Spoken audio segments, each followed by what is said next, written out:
자신감이 있다.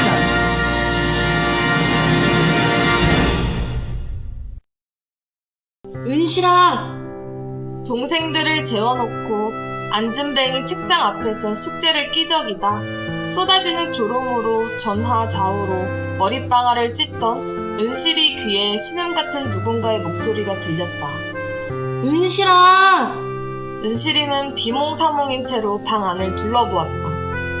동생들은 제각각 아크로바틱한 자세로 잠에 나락에 빠져있고 안방에서는 하루 동안 손님과의 가격 흥정으로 진이 다 빠진 부모님의 고단한 숨소리가 불규칙하게 들려왔다. 마침 라디오에서 10시를 알리는 시보가 울렸다. 은실이는 부스스 잠을 털어냈다. 은실아! 누구야? 은실이는 끙차 자리에서 일어나다가 하마터면 방바닥에 굴을 뻔했다. 한 자세로 너무 오래 앉아있다 보니 다리가 저려 마치 남의 다리를 끼워 넣은 듯 통제가 되지 않았다. 코에 침을 바르고 가까스로 일어나 벽에 난 창문을 열었다. 봉순이가 고독한 순례자 마냥 은실이를 올려다보고 있었다. 언뜻 그녀의 한쪽 볼이 호빵 마냥 부풀어 오른 것처럼 보였다. 그녀는 맨발이었다. 그럼에도 봉순이의 몸에서는 초등학교 5학년답지 않게 초연과 달관의 기운이 뚝뚝 떨어지고 있는 듯했다. 은실이는 아연하여 봉순이를 끔뻑끔뻑 내려다보았다. 봉순이는 고향 성남동에서 함께 나서 자란 중마고우였다. 아담한 키에 시골 아이들이 그렇듯 까무잡잡한 얼굴은 모나지 않고 둥글둥글하였고 친구들에게 베풀기를 좋아해 주변에 친구들이 끊이지 않았다. 봉순이는 생긴 것도 마음씨도 두루두루 원만하였다. 봉순이는 참 또르뜨를 잘 불렀다. 오죽하면 초딩이었는데도 동네 어른 환갑잔치나 마을 잔치가 있으면 어른들이 봉순이를 초대가수로 불렀겠는가. 봉순이는 울고 넘는 박달재니 꿈꾸는 백마강이니 그런 노래를 가수 뺨치게 불렀다. 그렇게 노래를 부르고 사례비로 돈 몇천원 받으면 친구들은 그 돈으로 종이 인형이나 과자로 탕진하며 한나절을 행복하게 보냈었다. 이날 하교 후 봉순이는 자기가 봐둔 무밭이 있다고 무서리를 제안하였다. 은실이는 맞벌이 장사로 바쁜 부모님을 대신하여 동생들을 건사해야 했기에 처음에는 그 제안을 거부하였지만 봉순이의 끈질긴 애원과 협박에 결국 서리꾼 대열에 합류하게 되었다. 봉순이에게 이끌려 서리꾼들은 동네 뒷산 날맹이에 위치한 무밭으로 출정을 나갔다. 선두에 선 봉순이의 모습은 마치 10만 대군을 이끄는 장군의 모습처럼 의기양양하고 기백이 넘쳤다. 흙을 털고 한입 베어먹고 알이다 쓰리다 막 품평을 하며 한 뿌리 두 뿌리 캐다 보니 어느새 주변엔 허옇게 속살이 드러난 채 유린당한 무들의 사체들이 지천에 널리고 있었다. 은실이는 아무래도 동생들이 자꾸 뒷머리를 당기는 것 같아 도중에 무아의 전투를 자파하고 슬그머니 탈영병처럼 집으로 귀대하였던 것이다.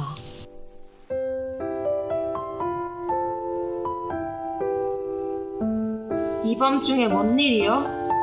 잠든 부모님에게 들키지 않게 도둑 고양이 마냥 슬금슬금 집 밖으로 나온 은실이는 봉순이에게 쓰레빠를 건네며 물었다.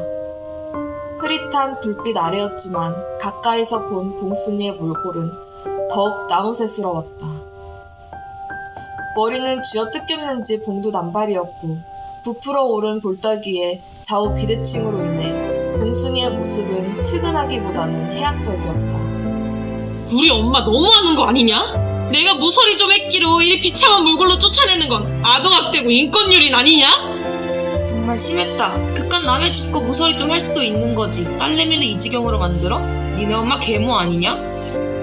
은실이 역시 비분 간계하여 봉순이의 엄마에게 온갖 지탄을 퍼부으며 이 가련한 동물을 다독였다. 무밭 주인이 너네 집에 찾아온 거요? 너네 엄마 아빠한테 묵감 물어달래? 그래서 네가 벼락 맞은 거야? 아니, 어디선가 늦은 밤 술 취해 귀가한 주인에게 꼬랑지라도 밟혔는지 개의 비명소리가 들렸다. 우리 집 거래. 뭐가? 낮에 아작냈던 그 무밭이 우리 거래. 봉순이는 개탄스러운 표정으로 밤 하늘을 올려다보았다. 은실이는 경악스러운 표정으로 봉순이를 바라보았다. 그러니까 네가 니네 무밭을 조져놨다는 말이야? 봉순이는 벗어날 수 없는 증거물을 제시하는 형사의 집요한 추궁 앞에 자기 죄를 인정하는 범인처럼 고개를 주걱거렸다. 봉순아, 봉순이는 순박한 사슴의 눈망울로 은실이를 응시했다. 난 말여 네가 내 딸이 아니라서 다행이다.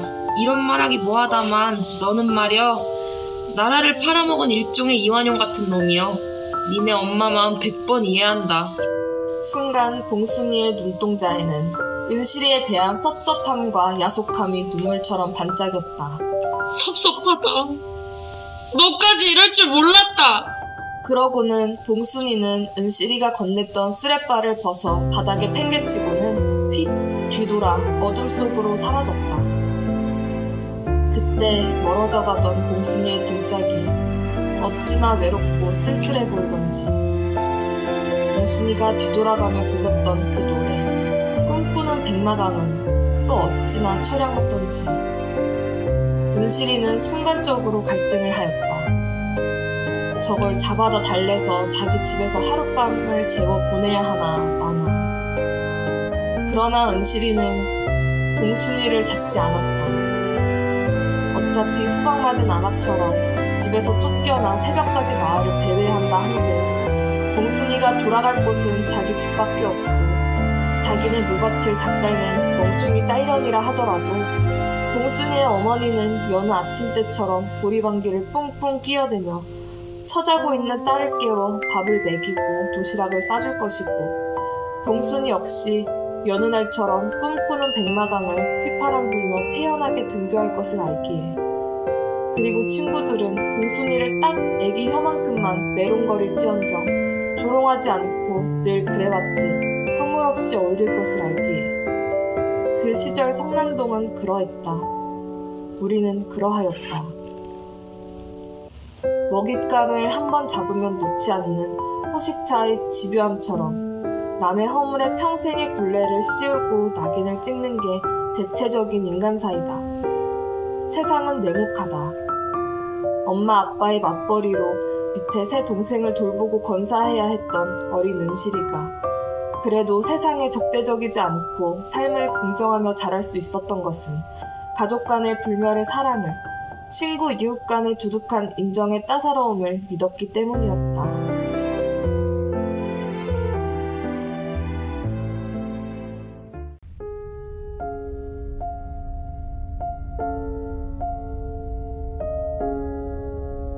위암입니다. 청처분 병력과도 같은 의사의 소견이었다. 2014년 은실 씨의 남편은 암 판정을 받았다.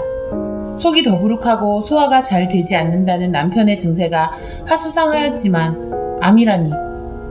은실 씨는 눈앞이 깜깜해졌다. 모든 암은 불길하지만 위암은 은실 씨에게 특히나 불길하였다. 은실 씨의 어머니도 위암으로 유명을 달리하셨기 때문이다. 그때가 은실 씨 고3 때였다. 어머니의 목숨을 앗아간 위암이 남편에게도 발병하다니 맙소사. 은실 씨는 아찔한 현기증을 느꼈다.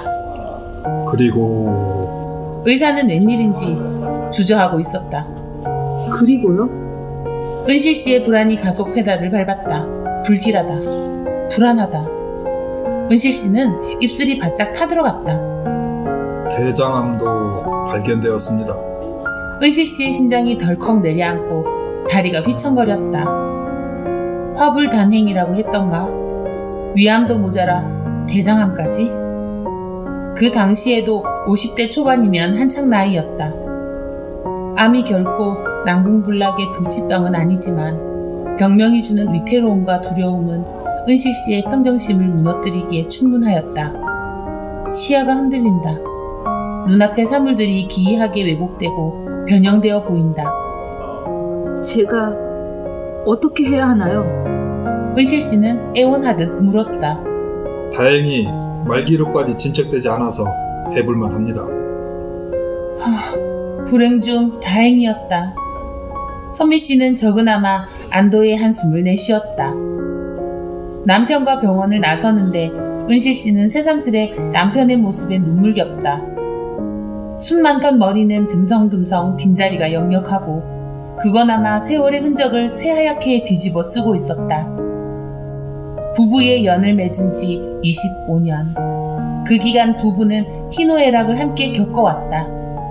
동지 같기도 했고 원수 같기도 했던 남편이었다. 저희가 언제 저렇게 세월의 폭탄을 맞았니?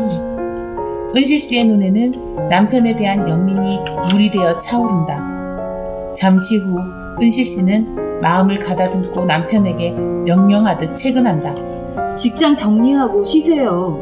남편이 생뚱맞은 무표정으로 은실 씨를 바라본다. 당신이 일 안 해도 아이들과 우리 가족 먹고 사는데 문제 없어요. 나 몰라요? 내가 할 수 있어요.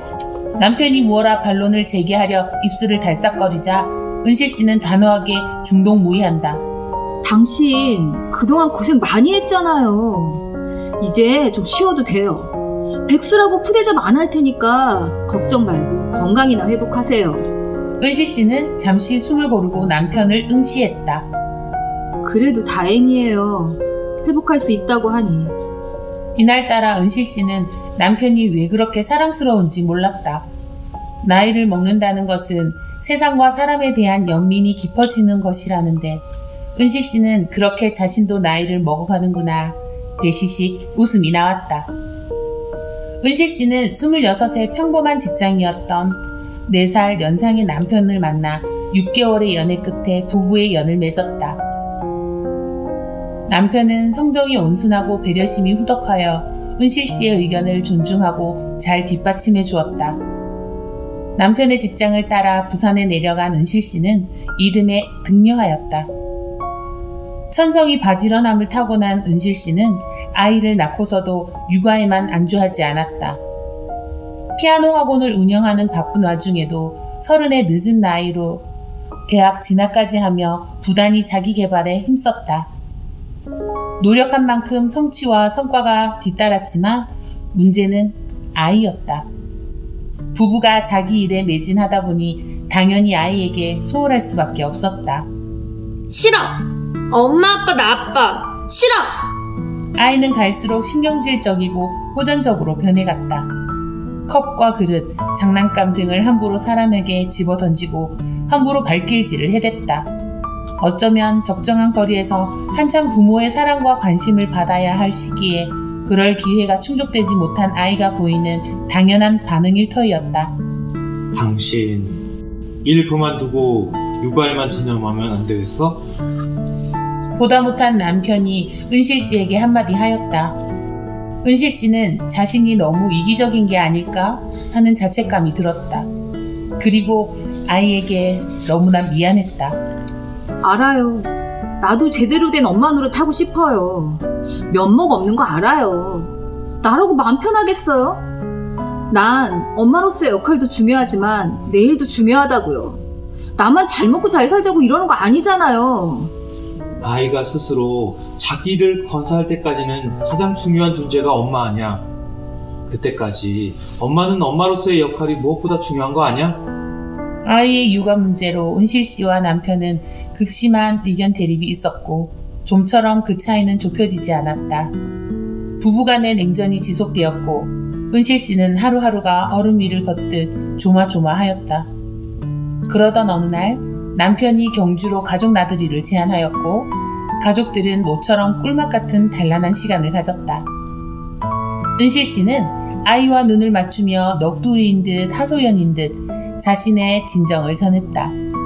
영미야, 엄마가 미안해. 우리 예쁜 영미 잘 돌봐주지도 못하고 엄마가 나쁘다. 그치?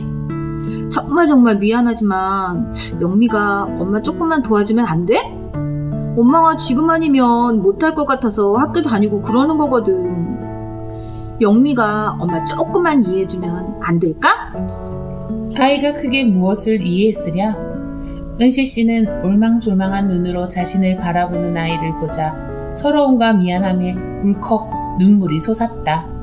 영미야, 미안해. 엄마가 정말 미안해.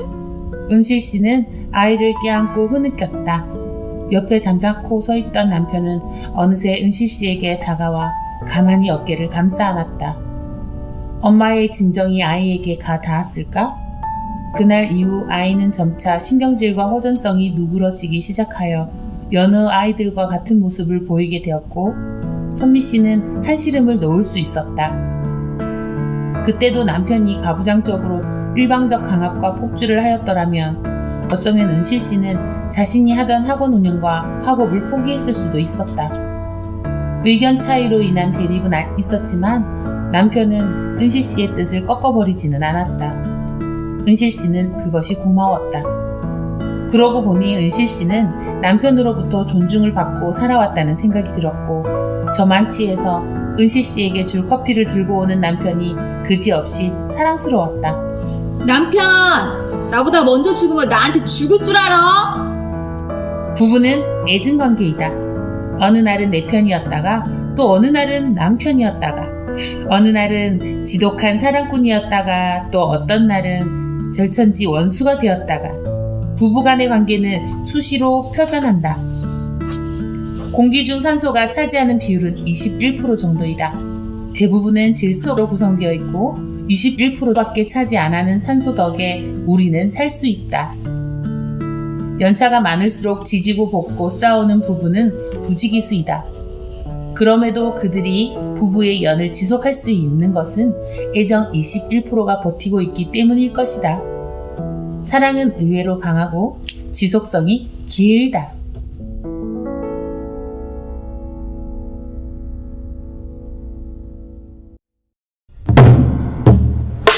쑥 내 머리 귀신 형용 정마 옥방의 찬자리에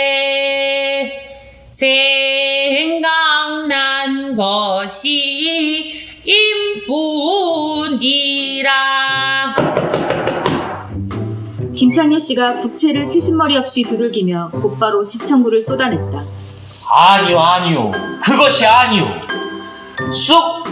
쑥대머리 귀신 형용.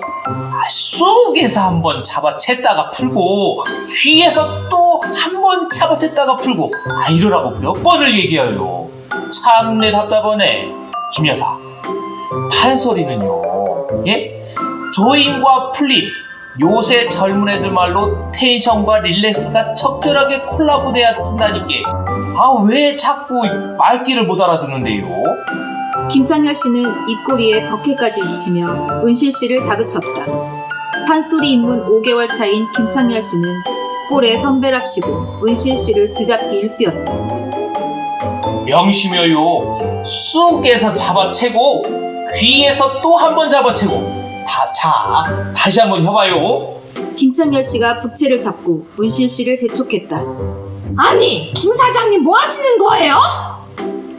은실 씨의 소리 사부인 황금실 선생이다. 은실 씨는 일어나 예로 사부를 맞이했다. 김창렬 씨도 신용으로 남아 황 선생에게 까딱 묵례를 하였다. 오셨쇼? 지금 뭐 하시는 거예요? 황 선생은 새초롬하게 김창렬 씨를 쪼았다. 당최 김 여사가 실력에 증진이 없어서 숙련자로서 몇 가지 지도 편달하고 있었죠. 황 선생은 김창렬 씨가 들고 있던 부채를 낚아채듯 빼앗아 들었다. 제가 볼 때는요, 김 사장이 누구를 지도하고 편달할 처지가 아니에요. 선상님, 무슨 말씀을 그리 섭섭하게 한대요? 김 사장님, 쑥대머리 다 외우세요? 불의의 일격을 당한 김창렬 씨는 눈을 깜빡깜빡, 입술을 달싹달싹이며 뇌 속의 뉴런들의 자극을 주었지만 끝내 뉴런은 깨어나지 않았다. 다른 사람 지도 편달하기 전에 우선 가사부터 외우세요. 예. 의외로 김창렬 씨는 담백했다. 그는 앉은 자리에서 물러나 황 선생을 앞에 두고 은실 씨 옆에 다소곳이 자리를 했다. 자, 다들 처음부터 한 소절씩 따라 하세요. 쑥대머리 귀신 형용 쑥대머리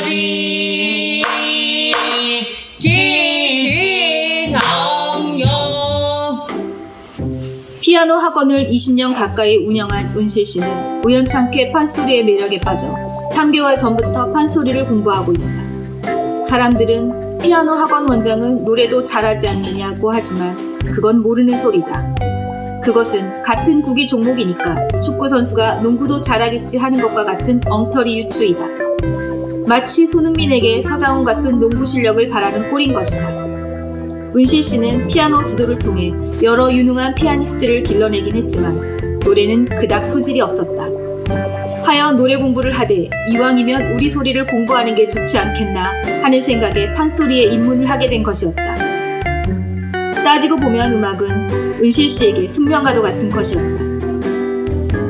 40여 년 전 은실 씨의 고향인 대전 성남동은 낙후된 시골이나 다름없었다.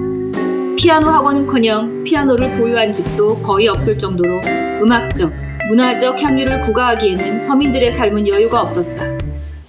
어느 날에 중학생이던 은실 씨가 어둑한 길을 걸어 집으로 돌아오는데 어느 집에선가 피아노 선율이 흘러나오고 있었다. 은실 씨는 얼어붙은 듯 그 자리에 멈춰 귓등을 간지리는 유려한 선율의 마성에 젖어들었다. 달콤했고 황홀했다. 그날 이후 은실 씨는 피아노를 배워 피아니스트가 되겠다는 마음을 먹었다. 인연은 벼락처럼 닥친다. 은실 씨는 집안 사정 때문에 야간 학교인 충남방적 귀속인 충일여고에 다녔는데 3교대로 일하며 학업을 병행하는 고단한 가운데에도 자신이 일해 번 돈으로 학원을 다니며 틈틈이 피아노 수련을 이어갔다. 고교 졸업 후 22살 때부터 학원에서 강사로 일하면서 베테랑 강사들에게 보다 숙련된 테크닉과 감성을 습득한 은실 씨는 전문적 강사로서 후학들을 지도하고자 30살이라는 늦은 나이에 부산의 한 대학에서 피아노를 전공하였다. 은실 씨는 어린 여중생 때의 다짐을 결코 놓아본 적이 없었다. 은실 씨는 부산과 대전에서 20년 가까이 학원을 운영하며 유능한 제자들을 많이 배출하였고 지금도 제자들과 인연을 이어가고 있다. 앞으로 엄마의 소원은 너희들과 함께 가족 음악단을 구성해 대중 앞에서 공연도 하고 음악으로 사회봉사활동을 하는 거야. 좋지. 엄마랑 피아노 협주를 하고 재민이는 연주에 맞춰 노래하면 되겠네. 왜? 엄마는 판소리도 공부하고 있잖아? 판소리 공연하면 재밌겠네. 재능은 피를 타고 유전되는 것일까? 은실 씨는 슬아의 남매를 두고 있는데 둘 다 대학에서 음악을 전공하였다. 은실 씨 자신의 꿈과 생계로 인해 살뜰히 돌봐주지 못했음에도 별다른 이탈이나 사고 없이 잘 자라서 자신과 비슷한 삶의 궤를 걷고 있는 자식들이 은실 씨는 마냥 대견하고 고맙다. 은실 씨는 지금 대전 동구에서 남편과 함께 작은 가게를 운영하고 있다. 암에 걸렸던 남편은 다행히 완치되어 건강을 되찾았다. 대부분의 사람들이 아직은 잠들어 있을 아침 6시부터 시작되는 하루의 일과지만 은실 씨는 일을 할 수가 있어 좋고 또 앞으로도 할 수 있을 때까지 일을 하고 싶어 한다. 은실 씨는 17살 때부터 한 달 이상을 일 안 하고 쉬어본 적이 없다고 한다. 일을 안 하면 좀이 쑤신다고 한다. 무엇이 은실 씨로 하여금 억척스럽게 일의 현장에 붙잡아두고 있는 것일까? 단순해요. 나는 안 해서 후회하는 것보다 해서 후회하는 편이 낫다고 생각하거든요. 물론 지금껏 내 삶에 대해 그닥 후회는 없고요. 후회 없을 정도로 열심히 살아왔으니까요. 오늘도 은실 씨는 지금껏 그래왔듯이 생이 마감되는 순간까지 후회 없는 삶을 살기 위해 하루하루 최선을 다하고 주민자치 모임 등 공공의 성과 이익을 위하는 일에서도 열심히 활동하리라 다짐해본다.